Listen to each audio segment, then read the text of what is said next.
This isn't playing fair. Not fair at all. Wit? How are you here? I'm not, and neither are you. This is another planet, or it looks like one, and not a pleasant one, mind you.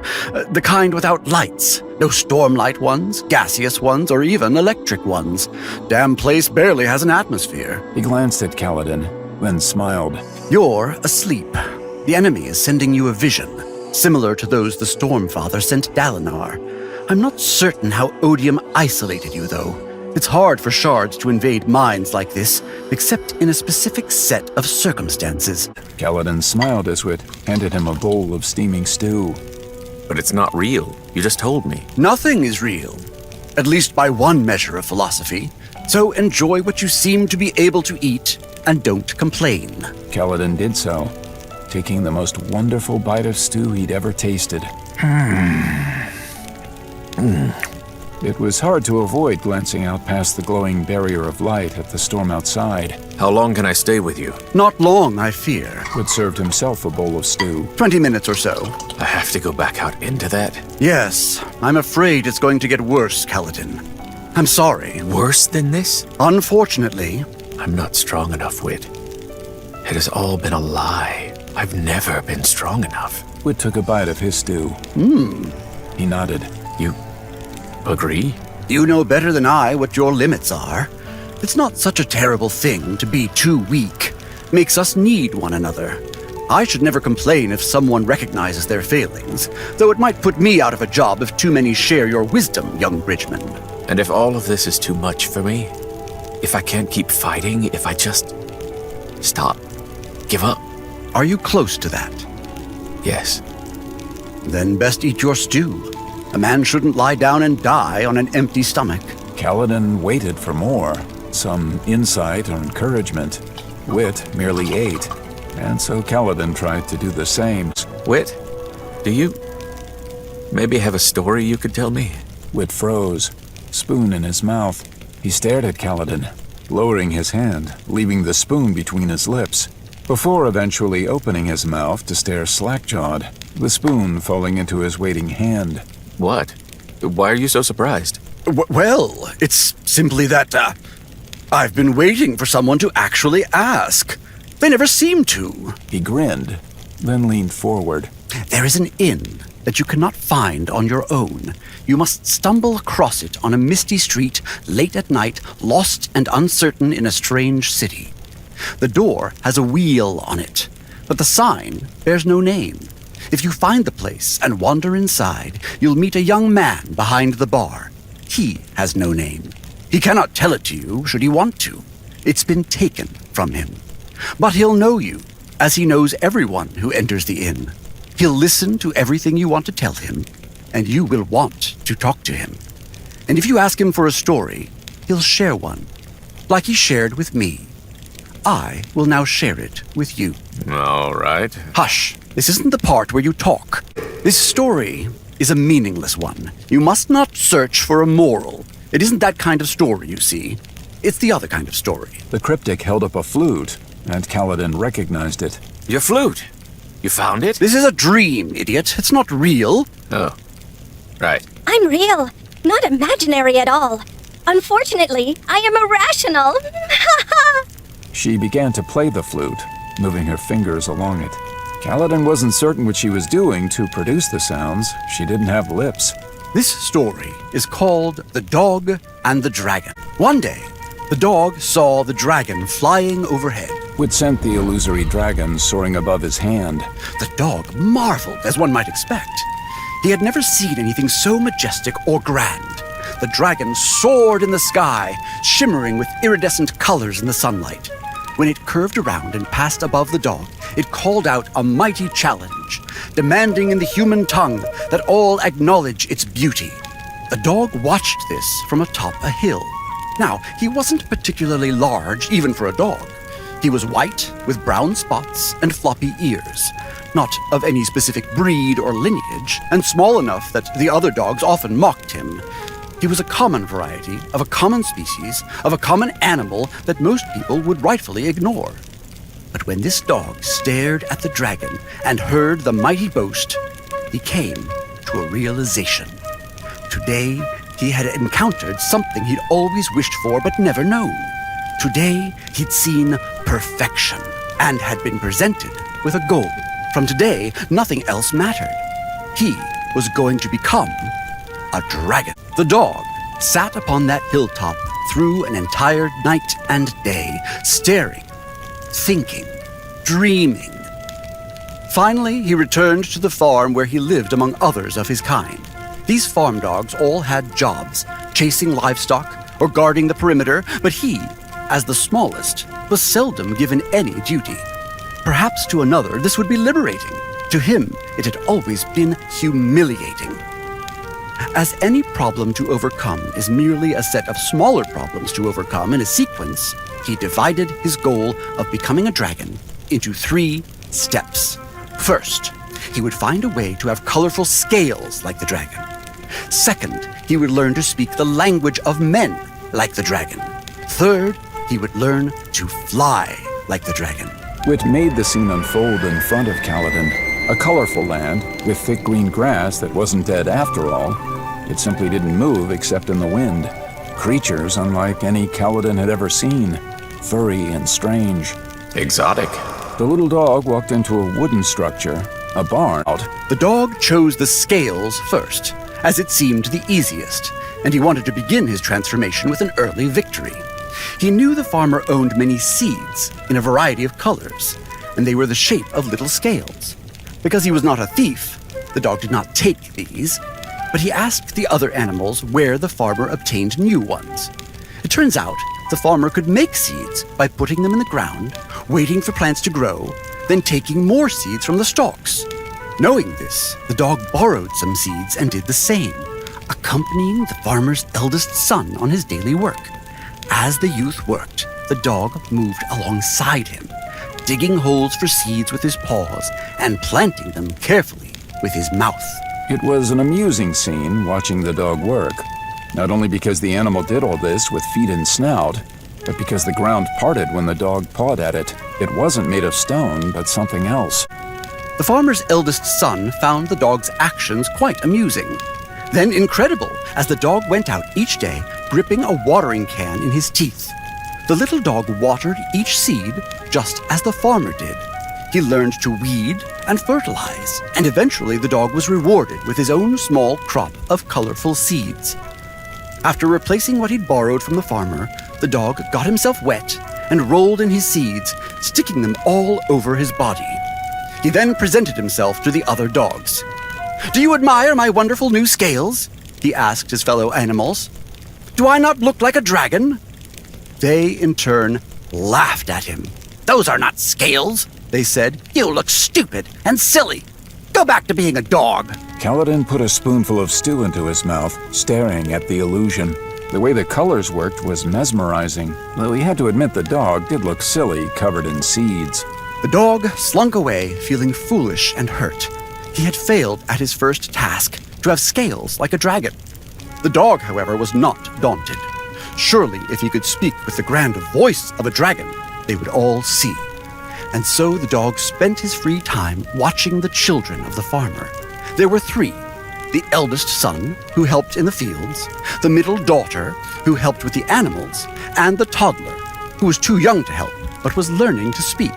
The dog figured that the best way to learn the language of men was to study their youngest child. So the dog played with the baby, stayed with him, and listened as he began to form words. The dog played with the daughter too, helping her with yard work. He soon found he could understand her, if he tried hard, but he couldn't form words. He tried so hard to speak as they did, but his mouth could not make that kind of speech. His tongue did not work like a human tongue. Eventually, while watching the tall and serious daughter, he noticed she could make the words of humans on paper. The dog was overjoyed by this. It was a way to speak without having a human tongue. The dog joined her at the table while she studied, inspecting the letters as she made them. He failed many times, but eventually learned to scratch the letters in the dirt himself. The farmer and his family thought this an amazing trick. The dog was sure he had found a way to prove he was becoming a dragon. He returned to the other dogs in the field and showed them his writing ability by writing their names in the dirt. They, however, could not read the words. When the dog explained what writing was, they laughed. "This is not the loud and majestic voice of a dragon. This is speaking so quietly nobody can hear it. You look silly and stupid. Go back to being a dog." They left the dog to stare at his writing as rain began to fall, washing the words away. He realized they were correct. He had failed to speak with the proud and powerful voice of the dragon. The image of the dog in the rain felt far too familiar to Kaladin, far too personal. But there was still hope. If the dog could just fly. If he could achieve this feat, the dogs would have to acknowledge his transformation. This task seemed even harder than the previous two. However, the dog had seen a curious device in the barn. The farmer would tie bales of hay with a rope, then raise or lower them using a pulley in the rafters. This was essentially flying, was it not? The bales of hay soared in the air. And so the dog practiced pulling on the rope himself and learned the mechanics of the device. He found that the pulley could be balanced with a weight on the other side, which made the bales of hay lower slowly and safely. The dog took his leash and tied it around him to make a harness, like the ones that wrapped up the hay. Then he tied a sack slightly lighter than he was to the rope, creating a weight to balance him. After using his mouth to tie the rope to the harness, he climbed to the top of the barn's loft and called for the other dogs to come in. When they arrived, he leaped gracefully off the loft. It worked. The dog lowered down slowly, striking a magnificent pose in the air. He was flying. He soared like the dragon had. He felt the air around him and knew the sensation of being up high with everything below him. When he landed, he felt so proud and so free. Then the other dogs laughed, the loudest they had ever laughed. "That is not flying like a dragon," they said. "You fell slowly. You looked so stupid and silly. Go back to being a dog." This, at long last, crushed the dog's hopes. He realized the truth. A dog like him simply could not become a dragon. He was too small, too quiet, too silly. Wit grinned, then leaned forward, waving in the air and making the sounds of shouting come from a distant part of the illusion, not yet visible. What was that? The dog looked up, confused. He heard noises, sudden shouting, yells of panic. The dog raced out of the barn to find the farmer and his family huddled around the small farmyard well, which was barely wide enough for the bucket. The dog put his paws up on the edge of the well and looked down. Far below, in the deep darkness of the hole, he heard crying and splashing. Kaladin leaned forward, staring into the darkness. The littlest child of the farmer and his wife had fallen into the well and was drowning. There was nothing to be done. Or was there? In a flash, the dog knew what to do. He bit the bucket off the well's rope, then had the eldest son tie the rope to his harness. He wrote "Lower me" in the dirt, then hopped up on the rim of the well. Finally, he threw himself into the well as the farmer grabbed the crank. Lowered down on this rope, the dog flew into the darkness. He found the baby all the way underwater, but shoved his snout in and took hold of the baby's clothing with his teeth. A short time later, when the family pulled him back up, the dog appeared holding the littlest child, wet, but very much alive. That night, the family set a place for the little dog at their table and gave him a sweater to keep him warm, his name written across the front with letters he could read. They served a feast with food the dog had helped grow. They gave him some of the cake celebrating the birthday of the child whose life he had saved. That night, it rained on the other dogs, who slept outside in the cold barn, which leaked. But the little dog snuggled into a warm bed beside the fire, hugged by the farmer's children, his belly full. And as he did, the dog sadly thought to himself, "I could not become a dragon. I am an utter and complete failure." The end. Wit clapped his hands, and the images vanished. He gave a seated bow. Design lowered her flute and flared out her pattern again, as if to give her own bow. Then Wit picked up his bowl of stew and continued eating. Kaladin stood. Wait, that's it? Did you miss the end at the end? It indicates that is the end. What kind of ending is that? The dog decides he's a failure? Endings are an art, a precise and unquestionable art, Bridgman. Yes, that is the ending. Why did you tell me this? You asked for a story. I wanted a useful story. Like the story of the Emperor on the island, or a fleet who kept running. You didn't specify that. You said you wanted a story. I provided one. That is all. That's the wrong ending. That dog was incredible. He learned to write. How many animals can write on any world? Not many, I should say. He learned to farm and to use tools. He saved a child's life. That dog is a storming hero. The story wasn't about him trying to be a hero. It was about him trying to be a dragon, in which, pointedly, he failed. Who cares? By looking up at the dragon and by trying to become better, he outgrew the other dogs. He achieved something truly special. Kaladin stopped, then narrowed his eyes at Wit. The story is about me, isn't it? I said I'm not good enough.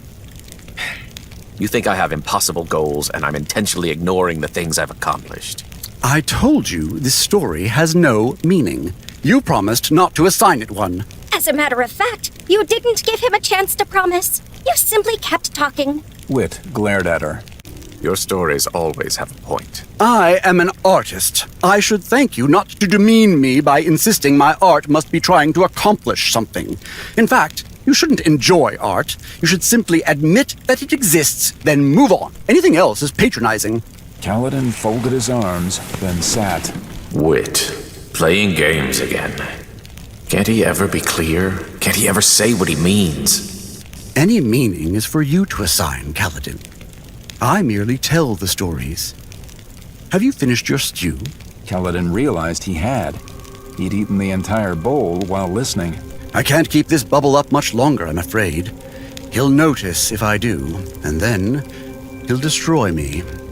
I have violated our agreement, which exposes me to his direct action.